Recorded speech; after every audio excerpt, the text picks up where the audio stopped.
Welcome everyone to the Dr. Oz Show. We have a very exciting episode for you, all about recently developed medical practices. Of course you've heard about the issues we have been having with smallpox over here in Europe. Today I've invited two special guests, Edward Jenner and Lady Mary Wortley Montagu, to talk to us about their discoveries in the field. Welcome, guys. Hi, Dr. Oz. Thank you for having us here today. Yes, it's great to be here. Both Edward Jenner and I have been doing experiments and vaccinations and inoculations with smallpox. I myself had smallpox, so I've been searching for a cure for years.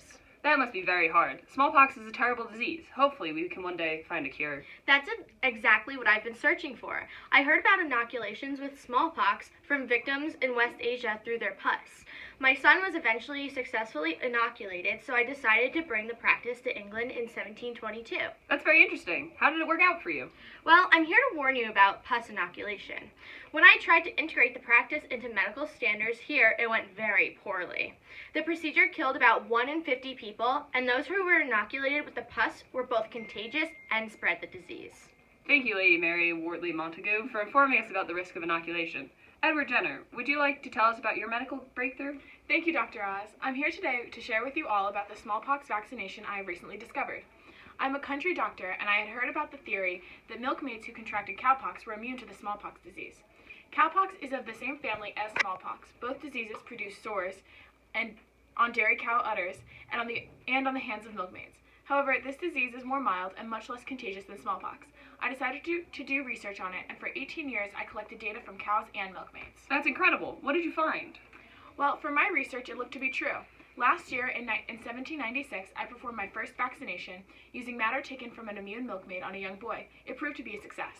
Hopefully doctors see the success and implement it in the future. Thank you both for coming in and talking to us. When we come back, we have two more special guests to talk to us about their fields of study. Hi guys, I'm an apothecary and I have everything you need for any conceivable temperament or distemper.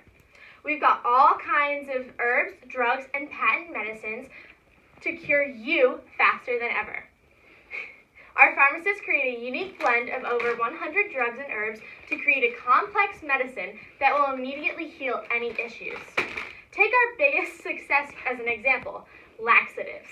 It is very important to purge the bowels regularly to avoid illness and to promote good health. This process is trusted by the highest elite, and the success of this product is boasted throughout newspapers and commercials, just like this one.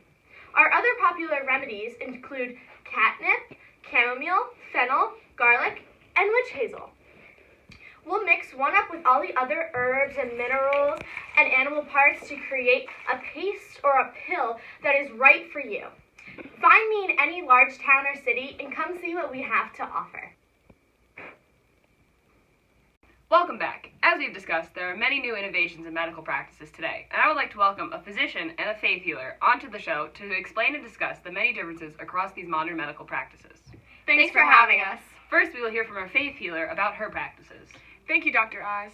I'm one of the very few women that is a practicing faith healer.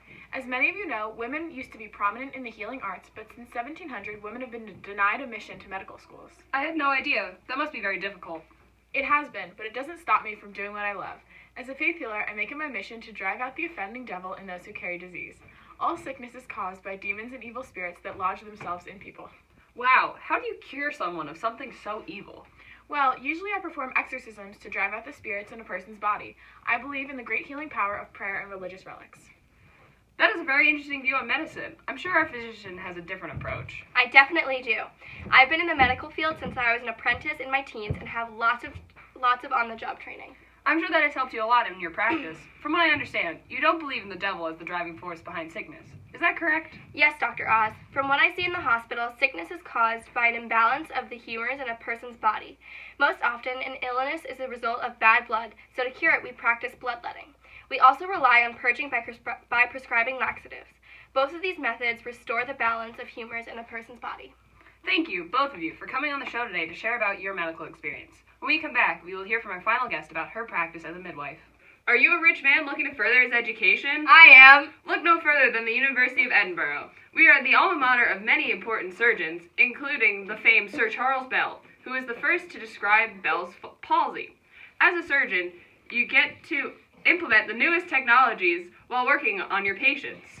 Unlike those puny physicians, Surgeons actually have made great progress in their field and developed in the rough conditions of the battlefield. A huge advancement for us was the practice of saving broken arms and legs through a process called cauterization, which was a process in which an extremity would be amputated, then cauterized with fire, which would save the patient from death. Forget midwives, you get to use forceps. Don't believe me? Here's current graduate Dr. Nightshade to tell you about his experience at the University of Edinburgh. During my time at the university, I got real-life experience during the Battle of Culloden. Being on the battlefield puts you in real-life situations where you get to apply the new techniques that you learned about in your classes. For anyone looking to continue their studies to become a surgeon, the University of Edinburgh is the place for you. The University of Edinburgh is the place for those who look ahead. Find your place here. Welcome back, friends. In the final segment of today's show, we're talking to you about advances in childbirth. Here with us today is a midwife that has had a great experience in her field. Welcome. It's an honor to be here, Dr. Oz. So tell me, what has been your most trying time as a midwife? Well, sadly, with the expansion of medical schools and the number of professionals growing, it's been hard to connect and help more patients, making my line of work harder to do. I'm sorry to hear that. So what does your line of work exactly entail? Well, my patients are mainly women, and for the most part, I help them to deliver their babies. But what many of your viewers may not know is that being a midwife has many more responsibilities other than delivering children. And what are those responsibilities? I give prescriptions for venereal diseases, I report illegal infanticides because no baby deserves to be killed in the womb, and I help take care of babies up to a month after they're born. Wow, that's truly incredible. How did you learn your profession? Well, although I didn't go to medical school, midwifery in my village is run by a guild, which led me to apprentice under a senior midwife for 3 years. So you have a lot of experience under your belt. Yeah, I got basic experience under my apprenticeship. And since then, I have seen some extreme cases, and I know when to call for the help of surgeons in the most dangerous and dire situations. Thank you so much for telling us about the importance of your work. Unfortunately, that's all the time we have for today. I'd like to thank each and every one of these professionals for sharing with us their experiences in the developing medical world. Until next time, I'm Dr. Oz, and thanks for watching.